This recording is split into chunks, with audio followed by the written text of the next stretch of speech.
Welcome to মৌলিক study. মৌলিক স্টাডিতে তোমাদের সবাইকে স্বাগত। আজকে 19শে এপ্রিল 2024-এর কারেন্ট অ্যাফেয়ার্সের ইম্পর্টেন্ট প্রশ্ন নিয়ে চলে এলাম। তো চলো শুরু করা যাক। 1 নম্বর প্রশ্ন, সম্প্রতি কবে বিশ্ব ঐতিহ্য দিবস বা ওয়ার্ল্ড হেরিটেজ ডে 2024 পালিত হলো? এটা 18ই এপ্রিল পালন করা হলো। প্রতি বছর 18 এপ্রিল বিশ্ব ঐতিহ্য দিবস পালন করা হয়, যা মনুমেন্ট এবং সাইটগুলির জন্য আন্তর্জাতিক দিবস হিসেবেও পরিচিত। এই দিনটি পালনের লক্ষ্য বৈচিত্র্য সম্পর্কে সচেতনতা বৃদ্ধি করা, বিশ্বের সাংস্কৃতিক ঐতিহ্যের গুরুত্ব এবং ভবিষ্যৎ প্রজন্মের জন্য এটি রক্ষা ও সংরক্ষণের প্রয়োজনীয়তা। বিশ্ব ঐতিহ্য দিবস পালনের প্রথম ধারণাটি এসেছিল ICOMOS দ্বারা। এটা একটা সংগঠন। 1982 সালে তাই সেই প্রস্তাব করা হয়েছিল এবং পরের বছর ইউনেস্কোর সাধারণ সম্মেলনে প্রস্তাবটি অনুমোদিত হয়। তারপর থেকে 18 এপ্রিল এই বিশ্ব ঐতিহ্য দিবস বা ওয়ার্ল্ড হেরিটেজ ডে পালন করা হয়। থিম হচ্ছে এবছরে disaster and conflict through the lens of the Venice charter. পরের প্রশ্ন 2 নম্বর, সম্প্রতি কবে জাতীয় ব্যায়াম দিবস বা ন্যাশনাল এক্সারসাইজ ডে 2024 পালিত হলো? এটাও 18 এপ্রিল পালন করা হলো। জাতীয় ব্যায়াম দিবস সারা দেশে মানুষকে শারীরিক কার্যকলাপ এবং সুস্থ জীবনযাপনকে অগ্রাধিকার দিতে উৎসাহিত করার জন্য পালন করা হয়। এই দিন সমস্ত বয়সী লোকদের ব্যায়াম করতে উৎসাহিত করা হয়। পার্কে কিছুটা হাঁটা হোক বা জিমে কিছুটা সময় কাটানো হোক, এই সমস্ত ব্যাপার 2024 সালের ব্যক্তিদের ব্যায়াম এবং তাদের দৈনন্দিন রুটিনের নিয়মিত অংশে পরিণত করার অনুপ্রাণিত করার জন্য, স্বাস্থ্যকর জীবনযাপন পালনের জন্য এই দিবসটি পালন করা হয় এবং মানুষকে সচেতন করার জন্য এই ব্যায়াম দিবসটা পালন করা হয় 18 এপ্রিল। পরের প্রশ্ন 3 নম্বর, সম্প্রতি কবে প্রাপ্তবয়স্ক অটিজম সচেতনতা দিবস বা অ্যাডাল্ট অটিজম অ্যাওয়ারনেস ডে 2024 পালিত হলো? এটাও 18 এপ্রিলই পালন করা হলো। প্রতি বছর 18 এপ্রিল অটিস্টিক প্রাপ্তবয়স্করা তাদের প্রিয়জনদের দ্বারা প্রাপ্তবয়স্ক অটিজম সচেতনতা দিবস পালন করে। অটিজম, যা অটিজম স্পেকট্রাম ডিসঅর্ডার নামেও পরিচিত, এটা একটা বিস্তৃত অবস্থা হিসেবে চিহ্নিত করা যেতে পারে, যা সামাজিক দক্ষতার সাথে সম্পর্কিত চ্যালেঞ্জগুলি দ্বারা চিহ্নিত করা হয়।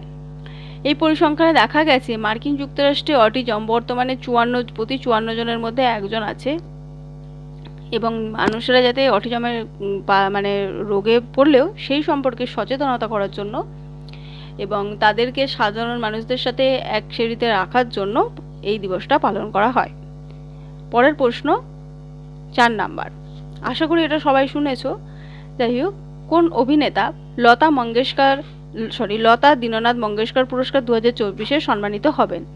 উত্তরটা হচ্ছে অমিতাভ বচ্চন। একটি ক্ষণস্থায়ী ঘোষণার মর্যাদাপূর্ণ লতা দীননাথ মঙ্গেশকর পুরস্কার এই বছর সম্মানিত হিন্দি সিনেমার অভিনেতা অমিতাভ বচ্চনকে দেওয়া হচ্ছে। ট্রাস্ট এবং মঙ্গেশকর পরিবার দ্বারা আয়োজিত এই সংবাদ সম্মেলনে ঘোষণা করা হয়েছিল।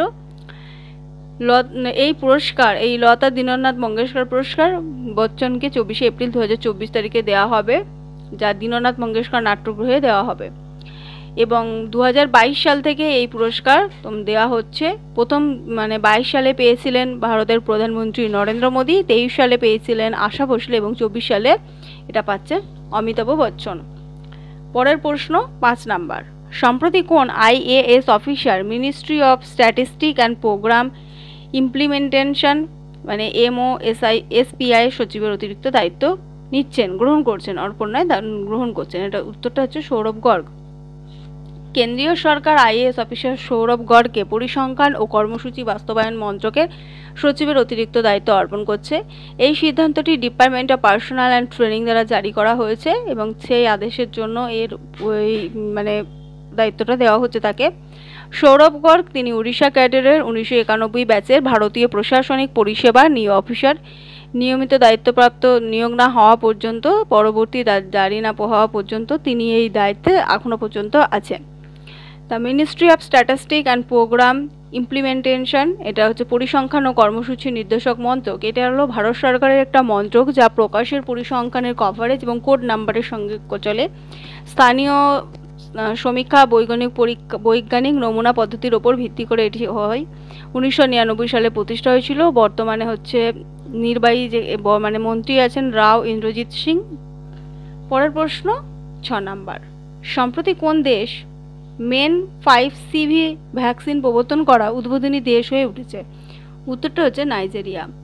একটি যুগান্তকারী পদক্ষেপে নাইজেরিয়া উদ্ভাবনী মেন 5 সিভি ভ্যাকসিন প্রবর্তন করার জন্য উদ্ভাবনী দেশ হয়ে উঠেছে। হু দ্বারা সুপারিশ করা মেনিনোকোকাল ব্যাকটেরিয়ার 5টি স্ট্রেনকে এটা লক্ষ্য করে, যা ঐতিহাসিক মাইল ফলক মেনিনজাইটিস মোকাবিলায় অপরিসীম প্রতিশ্রুতি ধারণ করে। আফ্রিকার একটি গুরুত্বপূর্ণ হুমকি, বিশেষ করে নাইজেরিয়ায় এই সমস্যাটা দেখা যায়, কারণ এইখানে আফ্রিকান মেনিনজাইটিস বেল্টের মধ্যে এটা অবস্থিত, এখানে প্রচুর আছে এবং এখানে প্রায় 50% এই রোগে তোমার মানে ভুক্তভোগী আছে।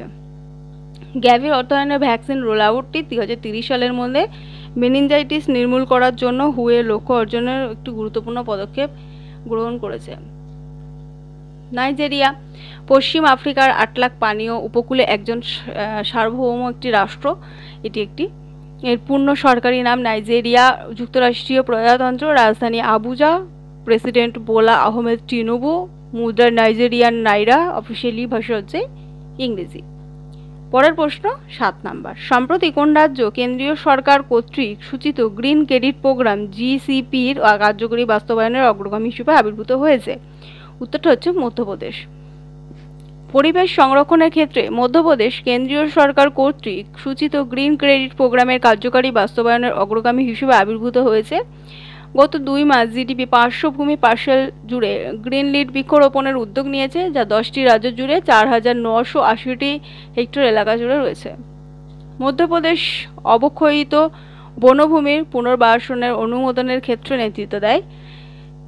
তারপরে তেলেঙ্গানা, ছত্তিশগড়, গুজরাট, আসাম। এই উদ্যোগ অংশ নেওয়া অতিরিক্ত রাজ্যগুলির মধ্যে রয়েছে বিহার, রাজস্থান, তামিলনাড়ু, মহারাষ্ট্র, ওড়িশা। জিসিপি হস্তক্ষেপের জন্য সম্মিলিতভাবে 10,000-এর বেশি হেক্টর জায়গা নির্ধারণ করেছে। তো এই বাস্তবায়নের অগ্রগামী হিসেবে মধ্যপ্রদেশ এখন এসেছে। মধ্যপ্রদেশ রাজধানী ভোপাল, মুখ্যমন্ত্রী ডক্টর মোহন যাদব, রাজ্যপাল Mangubhai Chhaganbhai Patel. National park Bandhavgarh national park, Kanha national park, Madhav, Mandla, Vanvihar, Panna, Pench, Sanjay এবং সাতপুরা ন্যাশনাল পার্ক। তো মধ্যপ্রদেশ হচ্ছে বন, যদি মনে হয় আয়তনে সব থেকে বেশি কোথায়, তো মধ্যপ্রদেশেই হবে উত্তরটা। পরের প্রশ্ন 8 নাম্বার, সম্প্রতি কোন সংস্থার রিপোর্ট অনুযায়ী ভারতে 2000 সাল থেকে গাছের আচ্ছাদন ক্ষতির সম্মুখীন হয়েছে? উত্তরটা হচ্ছে গ্লোবাল ফরেস্ট ওয়াচ। এই সংস্থার রিপোর্ট অনুযায়ী 2020 সাল থেকে উল্লেখযোগ্যভাবে গাছের আচ্ছাদন 2.33 মিলিয়ন হেক্টর কমে গেছে। 2000 থেকে 2023 সালের মধ্যে গাছের আচ্ছাদন 6% হ্রাস পেয়েছে। গাছের আচ্ছাদন ক্ষতির মধ্যে মানবসৃষ্ট ক্রিয়াকলাপ যেমন বন উজাড়, গাছ কাটা, আগুন, রোগ, প্রাকৃতিক বিপর্যয় যেমন ঝড়, এই সমস্ত রয়েছে। 2013 থেকে 23 সাল পর্যন্ত গাছের আচ্ছাদন 95% প্রাকৃতিক বনের মধ্যেই ক্ষতি হয়েছে। 5টি রাজ্য 2001 থেকে 2023 পর্যন্ত গাছের আচ্ছাদনের ক্ষতির জন্য 60% দায়ী। সেই রাজ্যগুলির মধ্যে রয়েছে আসাম, মিজোরাম, অরুণাচল প্রদেশ, নাগাল্যান্ড এবং মণিপুর। আসামে সব থেকে বেশি ক্ষতি হয়েছে 3,24,000 হেক্টর। তো এইটা হচ্ছে গ্লোবাল ফরেস্ট ওয়াচ এটা করেছে। এইটা হচ্ছে একটা ওপেন সোর্স ওয়েব অ্যাপ যা বিশ্ব বনকে রিয়েল টাইম নিরীক্ষণ করে। 2014 সালে এটা লঞ্চ হয়েছিল। বর্তমানে মালিক হচ্ছে ওয়ার্ল্ড রিসোর্সেস ইনস্টিটিউট। পরের প্রশ্ন 9 নাম্বার, সম্প্রতি কোন খেলোয়াড় মন্টে কার্লো মাস্টার্স জিতেছেন? উত্তরটা হচ্ছে স্টেফানোস সিটসিপাস। গ্রিসের স্টেফানোস সিটসিপাস তার প্রতিপক্ষ নরওয়ের ক্যাসপার রুটকে 6-1, 6-4-এ হারিয়ে জয়ী হলেন। তৃতীয়বারের মতো মর্যাদাপূর্ণ clay court Monte Carlo Masters জিতেছে। সিটসিপাস বিশ্বের 12তম ranking player. Monte Carlo country ক্লাবের ক্লে কোর্টে তার দক্ষতা দেখান এবং মাস্টার্স ক্লাস পারফরমেন্স প্রদান করে। তিনি একজন গ্রিক সুপারস্টার যিনি এর আগে 2021, 2022 সালের শিরোপা জিতেছিলেন। আবার এটা হচ্ছে 3rd শিরোপা। তিনি মন্টে কার্লো মাস্টার্সে তার জয় ছিল অটল সংকল্প এবং স্থিতিস্থাপকতার প্রমাণ। তিনি 2021 সালে ক্যারিয়ারের উচ্চ র্যাঙ্কিং 3 নম্বরে পৌঁছেছিলেন। তো সম্প্রতি তিনি মন্টে কার্লো মাস্টার্স জিতেছেন। পরের প্রশ্ন এবং লাস্ট প্রশ্ন 10 নাম্বার, সম্প্রতি উইজডেন ক্রিকেটার্স অ্যালান মার্কের 2024 সংস্করণে কোন দুজন ক্রিকেটারের নাম উঠে এসেছে? উত্তরটা হচ্ছে প্যাট কামিন্স পুরুষ বিভাগে এবং মহিলাদের হচ্ছে ন্যাট সাইভার ব্রান্ড। মর্যাদাপূর্ণ উইজডেন ক্রিকেটার্স অ্যালান মার্কের 2024 সংস্করণে দুই ব্যতিক্রমী প্রতিভা বিশ্বে উইজডেনের শীর্ষস্থানীয় ক্রিকেটার হিসেবে মুকুট জিতেছেন অস্ট্রেলিয়ার অধিনায়ক প্যাট কামিন্স এবং ইংল্যান্ডের অলরাউন্ডার ন্যাট সাইভারব্র্যান্ড।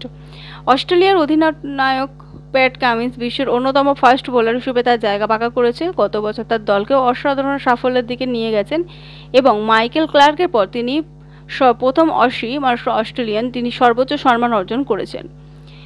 11টি টেস্টে প্যাট কামিন্সের কথাই বলছি, 11টি টেস্টে 15.87 গড়ে 254 রান করেছিলেন। 24টি আন্তর্জাতিক খেলা জুড়ে তিনি 59টি উইকেট পেয়েছেন, 21.10 গড়ে 422 রান করেছেন এবং তারা অলরাউন্ডার দক্ষতা প্রদর্শন করেছেন। মহিলাদের ক্ষেত্রে ন্যাট সাইভারব্র্যান্ড বিশ্বে উইজডেন লিডিং ক্রিকেটার হিসেবে স্বীকৃত হয়েছে অ্যাশেজে তার ব্যতিক্রমী পারফরমেন্সের জন্য। অ্যাশেজ প্রতিযোগিতায় সাদা বলের লেগে ইংল্যান্ডের সিরিজ জয়ে তিনি অলরাউন্ডারের ভূমিকা পালন করেছিলেন। এই দুজন ছাড়াও Wisden leading cricketer in the world ছাড়াও অ্যালান মানকে 2024 সংস্করণে 5 জন ব্যতিক্রমী পারফরমেন্সকে মর্যাদাপূর্ণ Wisden cricketer of the year পুরস্কারে ভূষিত করা হয়েছে। তার মধ্যে 3 জন খেলোয়াড় রয়েছে তাদের অসাধারণ পারফরমেন্সের জন্য স্বীকৃতি হয়েছে, বিশেষ করে পুরুষ এবং মহিলা অ্যাশেজ সিরিজে মিচেল স্টার্ক, উসমান খাজা এবং অ্যাশলে গার্ডনার সকলেই উইজডেন বর্ষসেরা ক্রিকেটার হিসেবে মনোনীত হয়েছেন।